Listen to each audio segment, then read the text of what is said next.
You've probably heard of George Orwell's Animal Farm, right? Well, it is way more than just a story about talking animals. It's this incredible, kind of scary blueprint for how a revolution, one that starts with the absolute best intentions, can just completely fall apart and turn into a nightmare.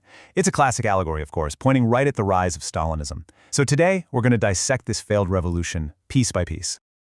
So this really is the big question, isn't it? The one that hangs over the whole story. How does all that hope, that dream of a golden future time, just curdle into something even more awful than what they had before? Well, let's dig in and see how it all went so wrong.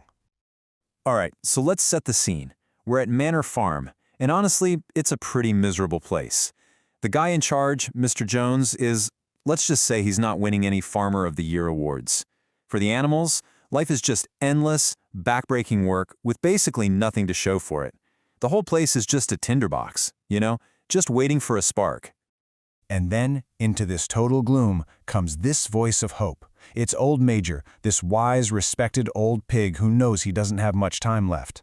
He gets everyone together for a secret meeting and gives a speech that just changes everything. He does something brilliant. He gives them a single, simple enemy to blame for all their problems: man. Suddenly, all their suffering has a face, and their dream of freedom has a clear path.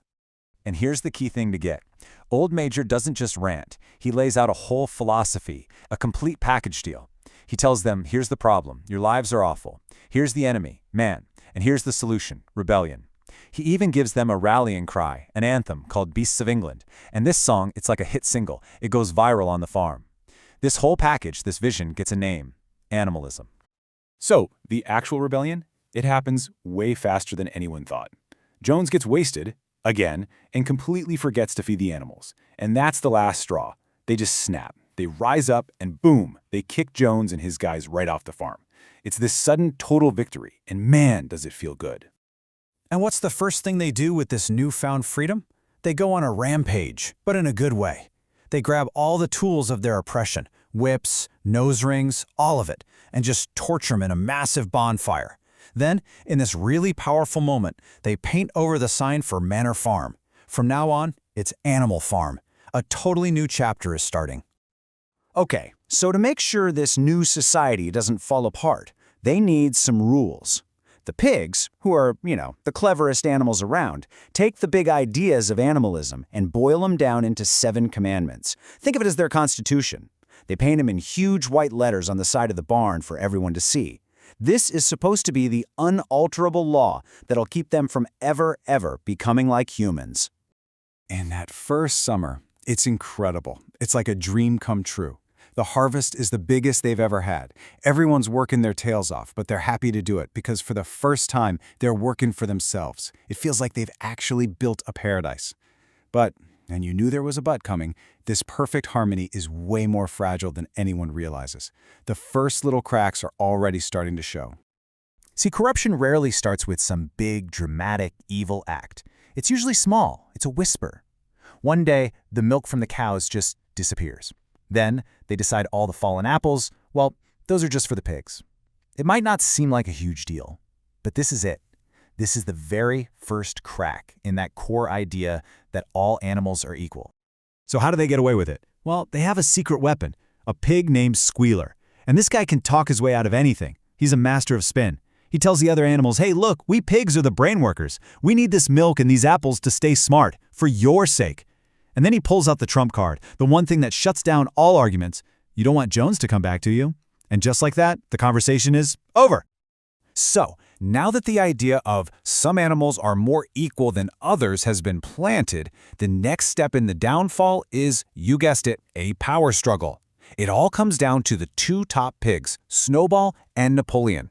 They can't agree on anything, and their rivalry is starting to tear the farm right down the middle. And these two could not be more different. Snowball is the ideas guy, the visionary. He's out there giving amazing speeches, and he's got this grand plan for a windmill that'll basically create a 3-day work week for everyone. Napoleon? Totally different playbook. He's quiet, works behind the scenes, and thinks Snowball's ideas are a waste of time. And then there's this really creepy detail. He takes a litter of puppies away to educate them himself. This windmill project, it becomes the flashpoint for everything. It's not just about a building. It's about two completely different futures for the farm. Do they follow Snowball towards progress and maybe a little more free time, or do they go with Napoleon's vision of, well, just focusing on today, and him being in charge? The animals have a choice to make. So, the big day comes. The vote. Snowball gets up and gives the speech of his life. He paints this beautiful picture of what the farm could be with the windmill. The animals are totally sold. It's a done deal. Snowball's gonna win. But right at that moment, Napoleon gets up, gives Snowball this look, and lets out this weird, high-pitched whimper. And that whimper, it was a signal. All of a sudden, these 9 enormous, terrifying dogs, yep, those puppies, burst into the barn. They go straight for Snowball. He just barely gets away, chased off the farm, never to be seen again. And in that one violent second, it's all over. No more debates, no more votes. Napoleon gets up and announces that from now on, a committee of pigs, led by him of course, will make all the rules. It's a coup, and it worked.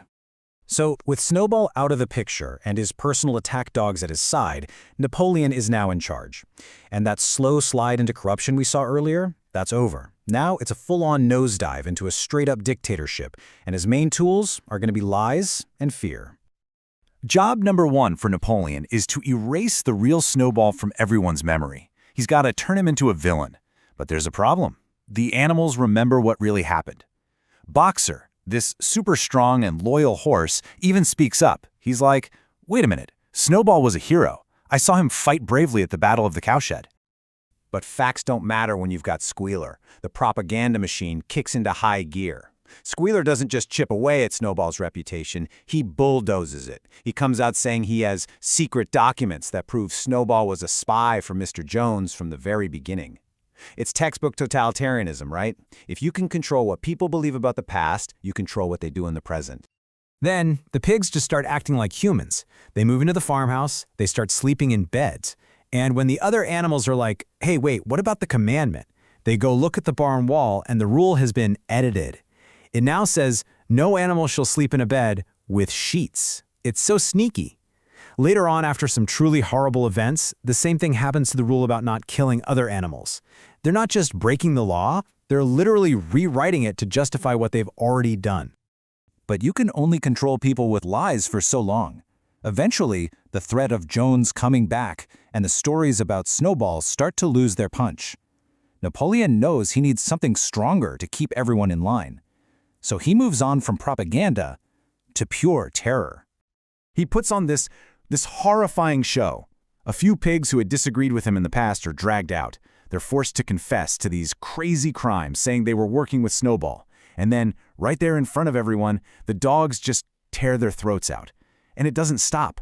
Other animals come forward, confessing to things they couldn't possibly have done, and they're slaughtered too. By the end, there's a pile of corpses at Napoleon's feet.